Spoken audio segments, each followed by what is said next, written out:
11 secret herbs and spices, one recipe locked in a vault, and a brand that once opened a new restaurant somewhere on Earth every 17 hours. Here's the number that should stop you cold. In 2020 alone, KFC closed over 300 stores in the United States. In its home country, the place where the Colonel first fried his very first piece of chicken, a brand built by a 70-year-old man with a white suit, and a cane is now fighting to stay relevant in the very market that made it famous. So how did the most recognizable fast food face on the planet lose ground in its own backyard? Stick around, because this story has more twists than the Colonel's original recipe. The empire built from a gas station. To understand the fall, you have to understand the rise. And KFC's rise is one of the most unlikely success stories in American business history. Harlan Sanders wasn't a businessman. He was a man in his 60s running a roadside restaurant attached to a gas station in Corbin, Kentucky, when the new interstate highway system bypassed his town completely. His restaurant died almost overnight.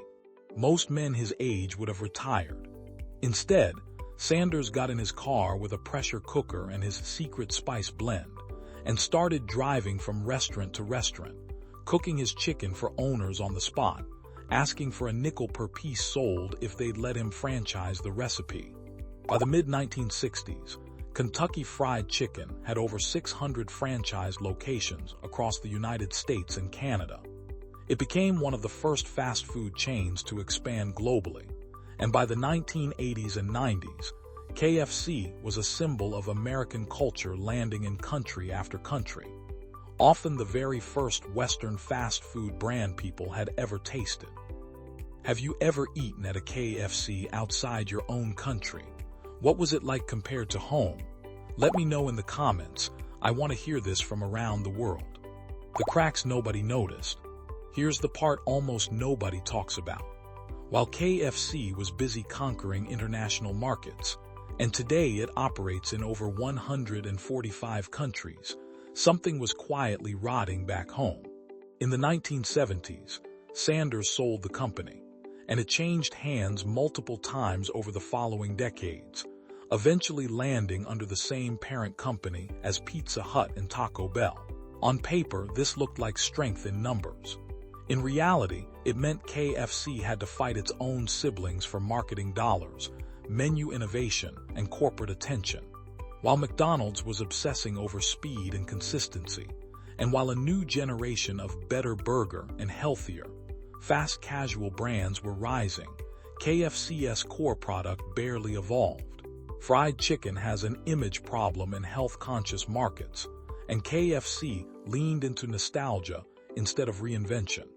Meanwhile, a chicken sandwich war was quietly brewing that would change the entire industry, and KFC would be almost invisible when it exploded.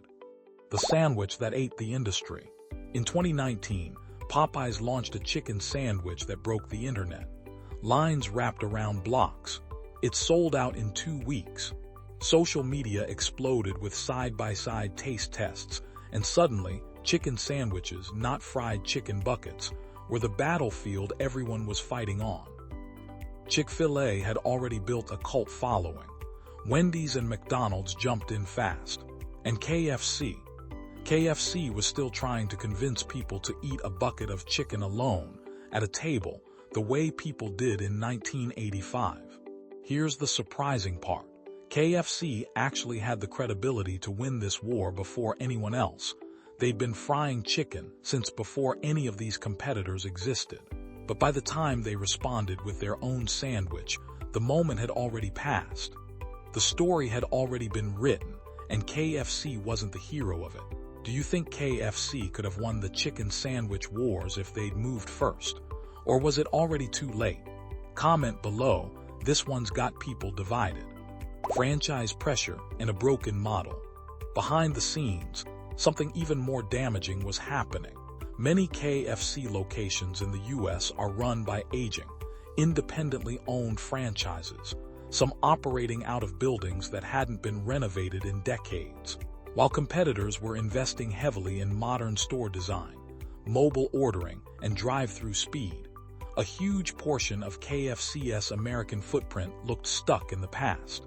Labor costs rose, commodity chicken prices spiked, and franchisees who were already running thin margins had less and less capital to reinvest in remodeling or marketing.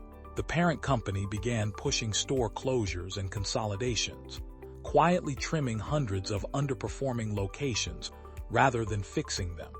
At the same time, KFC's international business was thriving, especially in markets like China, where it had localized its menu brilliantly and built a completely different, highly profitable operation. This created a strange split personality, a booming global brand wrapped around a struggling, aging home market. Here's a question worth sitting with. Is a brand really declining if it's dying at home but thriving abroad? Tell me what you think, genuinely curious where people land on this. The moment it became undeniable. By 2020, the picture became impossible to ignore. Store closures accelerated. The pandemic hit dine-in traffic hard, exposing just how outdated many U.S. locations really were. Same-store sales in the domestic market lagged behind competitors who had modernized faster and marketed smarter. The brand that once defined what fast food looked like around the world was now being outpaced, in its own country, by chains it used to dwarf in size and cultural relevance. The Colonel's face was still everywhere, but the business behind it, in America specifically, had lost the momentum that built the empire in the first place. This is the twist nobody saw coming decades ago. The global expansion that made KFC one of the most recognized brands on earth may have quietly distracted it from defending its most important market of all, the one it started in. The real lesson: KFC's story isn't really about chicken.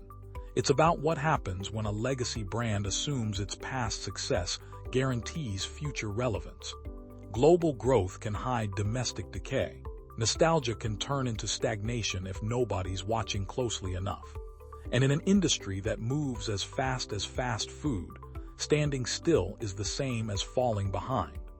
The brand survived, and in many markets it's still thriving, but the version of KFC that once set the pace for the entire industry had to fight hard just to stay in the conversation. Every empire in this world faced this exact moment. The point where the thing that made them great stopped being enough. By the way, if stories like this keep you hooked, subscribing genuinely helps this channel keep making them. What comes next?